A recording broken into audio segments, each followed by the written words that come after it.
Marion de Seigravel, bonjour. Merci d'être présente à Saint-Jean-de-Luz pour présenter votre film Les Meilleurs. Est-ce que, pour commencer, vous pouvez juste nous dire, nous faire un peu le pitch du film?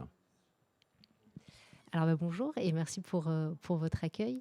Le pitch du film en quelques mots, c'est l'histoire de Nejma, qui est une adolescente qui vit dans le Paris populaire du du nord-est parisien. Et cet été, elle va pas partir en vacances parce que sa mère travaille. Elle va rester avec sa petite sœur et ses copines à zoner au square où elle habite, en bas de là où elle habite. Et arrive une jeune femme qui s'appelle Zina, qui appartient à la bande rivale, en fait. Et Nejma, à sa grande surprise, alors qu'elle s'y attend pas une seule seconde, va tomber amoureuse de cette jeune femme. Et les deux bandes vont se déchirer, en fait, autour de cette histoire d'amour. Donc c'est à la fois une histoire d'amour et aussi une histoire un peu de coming of age, en fait, tout simplement, de cette jeune fille qui va s'ouvrir à elle-même et grandir à travers cette histoire. Qu'est-ce qui vous a donné envie d'écrire cette sorte de West Side Story non musicale, mais de 2021 ou 22 quand le film va sortir? Bah, c'est une longue histoire en fait. Moi, pendant mes études de cinéma, en parallèle de mes études, j'ai été pendant longtemps, pendant 6 7 ans, j'ai été bénévole dans une association de soutien scolaire dans le nord-est de Paris, là où se situe le film. Et j'ai eu le plaisir et la chance d'accompagner des adolescents en fait dans le système d'aide aux devoirs, d'activités extérieures. Et j'ai pu en fait les côtoyer, les voir grandir, les voir évoluer devant moi. Et c'était la période aussi en même temps du mariage pour tous, des débats autour de ce que la loi a pu susciter de débats controversés et parfois violents. Et j'en avais parlé en fait avec les ados qui m'avaient tous globalement dit, dont la première réaction avait été quand même une réaction de rejet, qui m'avait dit mais en fait Marion, l'homosexualité c'est un truc de babtou, c'est un truc de blanc, chez nous ça n'existe pas, il y a pas de ça chez nous, c'est dégueulasse, etc. Et moi, à cette époque-là, j'étais en couple avec une femme, je leur avais dit, on en avait parlé, on avait essayé d'ouvrir un petit peu le débat. Et bien évidemment, on s'était rendu compte progressivement que, bah, si, en fait, l'homosexualité, il y en a partout. Et que ça les concernait aussi. Donc petit à petit, voilà, on a essayé de parler de ça, de la question du désir. Et même au-delà de la question de l'homosexualité, la question d'un désir pour une personne noire envers une personne blanche ou une personne maghrébine, etc. Et de tout ce que ça pouvait avoir de subversif et d'émancipateur à la fois, quoi. Et le film est vraiment né de cette expérience un petit peu de vie. Et j'ai eu envie de la transmettre en film. Et le côté West Side Story, il vient aussi d'une envie, en fait, tout simplement de ma part, de faire un film ludique. C'est-à-dire que le sujet est grave, il y a une forme de violence indéniable dans le film, mais j'avais envie que le film soit à la fois grave, mais fun, voilà, qui ait un côté un peu presque pop aussi dans le film en même temps. Et qu'est-ce qui vous a amené au cinéma? Qu'est-ce qui m'a amené au cinéma? En fait, moi, je voulais pas faire du cinéma. Moi, je voulais faire du cirque, parce que mon grand frère faisait du cirque. J'étais dans une école dans le sud de la France, et je faisais des spectacles déjà avec une petite compagnie d'adolescents qu'on avait monté à l'époque, et je me suis blessée. Comme ça arrive tout le temps, hein, dès qu'on pratique un sport ou ce genre de pratique-là.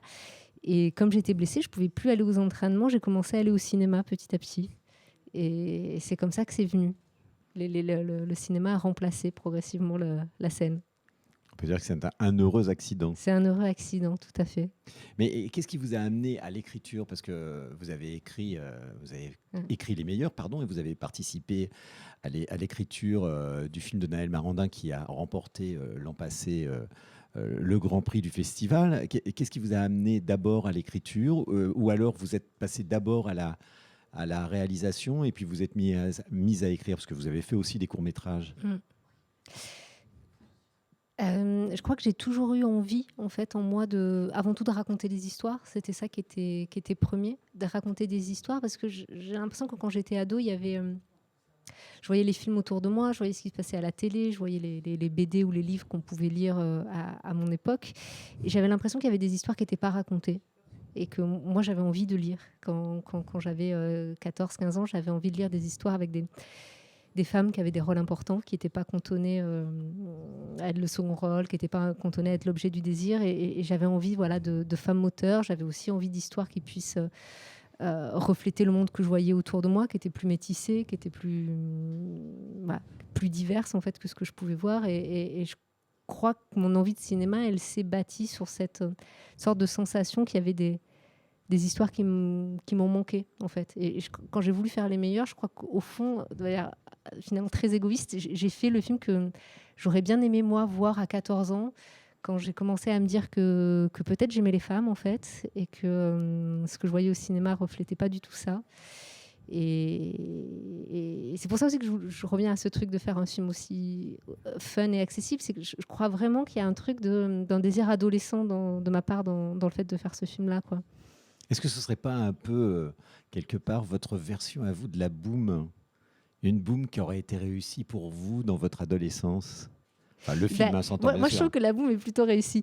Enfin, en tout cas, le souvenir que j'en ai eu en le voyant, je sais pas, à 10 ans, j'avais plutôt un bon souvenir. Mais oui, il y a quelque chose de cette chose-là. C'est-à-dire que la boum et puis tous les histoires d'amour d'adolescents que je pouvais voir à l'époque, c'était toujours entre un garçon et une fille, la plupart du temps blanc, et où la plupart du temps, la fille faisait pas grand-chose, et c'était quand même le garçon qui tenait l'eau de l'affiche. Et ouais, c'est ça. Je crois que je voulais faire une sorte de la boum avec deux filles qui se rencontrent à une soirée, comme cette scène existe dans Les Meilleurs actuellement, quoi.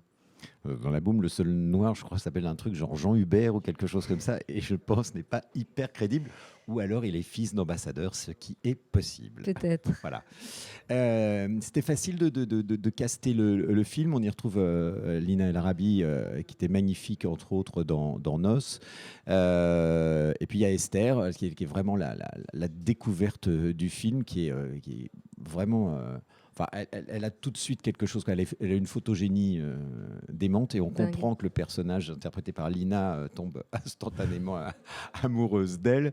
Comment vous avez casté ce duo, ce tandem? Parce que c'est quand même le plus difficile. Trouver une personne pour chaque rôle, oui, mais que ça matche, que ça se passe bien, que tout de suite ce soit évident à l'écran, c'est autre chose. Ça a été très long, en fait. J'ai commencé, dans l'ordre, j'ai commencé par trouver Lina. J'ai vu en casting parmi d'autres filles. Lina, ça a toujours été tout de suite été une évidence.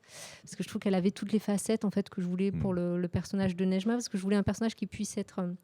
quand elle est dans l'arène sociale avec ses copines et qu'elle doit jouer le jeu en fait, de cette fille forte, qu'elle soit capable d'être dure, de tenir tête. Et en même temps, je voulais l'amener dans le film à une forme de fragilité, d'ouverture, de rapport beaucoup plus direct à l'émotion. Et Lina, elle a ça, elle a ces deux aspects-là. Et donc dès que j'ai rencontré Lina, j'ai su que ce serait elle le personnage. Et ensuite, j'ai cherché quelqu'un pour matcher avec elle. Et donc on a vu pas mal de filles. Et la grosse difficulté qu'on a rencontrée, ça a été de trouver une jeune femme qui accepte de jouer le rôle d'une lesbienne. On a eu étonnamment beaucoup de refus en fait, de filles que je pouvais contacter parce que je connaissais leur travail ou je les rencontrais ici ou là et qui déclinaient en fait parce que jouer une lesbienne c'était compliqué, soit leurs parents pourraient pas voir le film ou ça allait leur poser des problèmes ou elles se sentaient pas à l'aise avec ça ou parce que je leur disais qu'il y avait donc une scène de sexe qui est très pudique mais qui existe quand même dans le film et donc ça les rebutait, ça leur posait problème quoi. Et même d'ailleurs aussi pour certains personnages secondaires, par exemple pour trouver la petite sœur de Nejma, on a eu pas mal de refus de la part de parents qui voulaient pas que leur fille joue dans un film comme celui-là. Mais on a fini par trouver. On a fini par trouver Esther, complètement par hasard.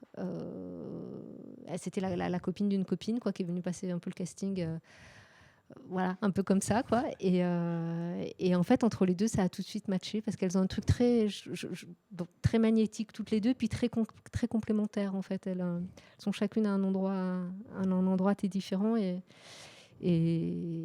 voilà, moi je trouve que le couple fonctionne très bien et j'étais hyper contente et heureuse de pouvoir travailler avec elle sur toute la durée du tournage. Ça me paraît toujours quand même un peu étrange, ce refus de jouer le personnage homosexuel. On aurait pu croire que c'était quelque chose encore disparu depuis en gros à peu près les années 80. Et disons que depuis que quelques acteurs ont remporté des grands prix en interprétant, hélas, souvent des personnages d'homosexuels malades. Mais ça vous a étonné, vous, ces refus? Oui et non, je m'attendais à ce que ce soit pas évident. J'étais quand même surprise de l'ampleur en fait des difficultés qu'on a rencontrées. Après, ce qui est complexe et ce qui est important aussi de raconter, c'est que j'ai eu autant des refus de personnes qui refusaient le rôle pour ces raisons-là, mais j'ai eu aussi, et c'est pour ça que le film existe aujourd'hui, et je pense que c'est important de le dire, j'ai eu aussi plein d'actrices, et c'est celles qui sont dans le film aujourd'hui, qui ont totalement embrassé le sujet et qui voulaient le faire parce que ça leur semblait très, très important d'incarner ça. Et par exemple, l'actrice qui joue la cousine, Laetitia Kerfa, dont c'est la première fois à l'écran, quand je l'ai rencontrée, je lui ai proposé le rôle en lui disant je voulais que tu fasses partie de la bande de copines, voilà ce que le film raconte, etc. Je me souviens très bien, elle m'a dit: Marion, je t'interromps tout de suite. Si c'est pour me proposer le rôle d'une fille homophobe, je ne le ferai pas. J'ai dit: bon, ça tombe bien parce que ton personnage, c'est un peu le seul qui va bouger, qui va comprendre, etc. Donc finalement, on a fait le film ensemble, c'était très bien. Et c'est vraiment une actrice formidable, Laetitia. J'espère qu'elle continuera à tourner derrière. Donc il y a les deux qui coexistent. On a eu des rejets très forts auxquels je ne m'attendais pas, et on a eu des adhésions et un engagement très fort aussi de la part des personnes qui ont finalement fait le film avec moi, quoi. Et est-ce que c'était facile de monter le film, comme on dit, financièrement? Non, c'est un petit film. On l'a fait avec un budget grosso modo d'1 million d'euros, qui est plutôt une petite économie. Ça, ça a mis du temps, mais après, je crois que tous les films en ce moment, financer un film, c'est de plus en plus dur. Je ne sais pas si c'est particulièrement difficile par rapport au sujet. Je n'ai pas d'avis là-dessus. Mais ma question n'était pas tant vis-à-vis de l'argent que de convaincre les gens de la nécessité de cette histoire. Est-ce que vous avez, est-ce que vous avez eu du mal à trouver une production? Est-ce que vous avez eu du mal à trouver des distributeurs? Est-ce que vous avez connu là aussi des rejets à cause du thème du film? Ou est-ce que c'est devenu plus facile en France de monter des films autour d'un sujet, ou en tout cas là où on parle d'homosexualité dedans? C'est un peu comme pour les actrices. Il y a eu les deux extrêmes. C'est-à-dire que j'ai eu la chance d'être accompagnée par des producteurs qui ont complètement adhéré au projet, qui l'ont défendu corps et âme. Et le Pacte, mon distributeur, dès qu'on les a rencontrés, en fait, ils sont aussi venus très, très en amont, et ils nous ont soutenus à fond. Et je pense que le film n'aurait pas pu se faire, en fait, sans les soutiens de toutes ces personnes-là qui ont été très présentes.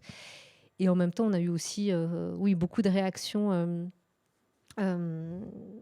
En fait, avec cette idée que le film avait déjà été fait, qu'en gros, il y avait déjà eu la vie d'Adèle. Donc bon, en fait, on avait déjà vu un film. On l'avait déjà, la case film homo. Elle avait été lesbien, en l'occurrence. Elle avait été cochée, cette case-là. Donc c'est bon, on n'allait pas en faire un deuxième, quoi. Donc j'ai eu un petit peu ce retour-là. Et j'ai eu un autre retour aussi auquel je ne m'attendais pas du tout. C'est une personne en commission qui m'a dit, je ne dirai pas son nom, mais qui m'a dit que le film manquait de diversité. Et j'ai mis beaucoup de temps à comprendre. Et en fait, ce que ça voulait dire, c'est qu'en fait, le film manquait de blanc. et là, je me suis dit, ok, d'accord. Bon, et ben, il faut le faire, ce film. Voilà. Donc, en fait, moi, ce que j'ai senti, c'était pas forcément qu'il y avait un rejet ou un désintérêt par rapport au sujet, mais que les gens voulaient très vite et très fort le mettre dans une case, une sorte de double case qui était le film de banlieue, alors qu'en plus le film se passe à Paris et pas en banlieue, mais il était quand même assimilé au film de banlieue parce que c'est des personnes d'origine maghrébine pour la plupart. Et cette autre case qui serait le film LGBT. Et moi, j'avais l'envie, en fait, sur ces deux sujets qui peuvent être vus comme des sujets niches, j'avais envie au contraire de dépasser complètement ce truc-là et que ça devienne un film qui soit plutôt un film sur le rapport entre le désir et le groupe, et comment un désir peut contrevenir, je ne sais pas comment on dit, aux règles du groupe, et finalement, peu importe que ce soit envers un homme, une femme, une personne noire, une personne blanche, etc. Et que l'identité, je crois, se forge dans le conflit entre ce qu'on veut, ce qu'on aspire pour soi-même, et comment ce que la société nous renvoie. Et ça, là-dessus, je crois qu'il y a une dimension plus universelle. Donc, l'endroit où moi j'ai l'impression un peu d'avoir lutté pour imposer le film, c'était justement pour le faire sortir d'un truc qui le mettrait un peu trop dans une case, en fait. Comment se passent les premières réactions de spectateurs? Est-ce que vous êtes surprise? Est-ce que les gens m'ont l'air plutôt très touchés par le film? Ouais, moi j'ai l'impression que les premières réactions sont plutôt très positives. J'ai l'impression que le mot poignant revient beaucoup. J'ai l'impression que le film attrape un peu les gens, et ce qui me fait peut-être le plus plaisir, c'est qu'en fait, moi, j'ai fait ce film aussi parce qu'à un moment, j'ai fait ce film parce que j'aime les gens qui sont dedans. J'avais envie de filmer ces 8 comédiennes, cette bande de comédiennes, et les 2 comédiennes principales en particulier.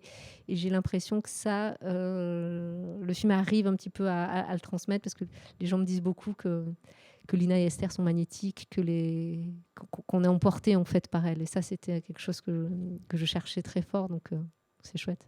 Et que vous avez particulièrement réussi. Merci beaucoup, Merci beaucoup. Marion.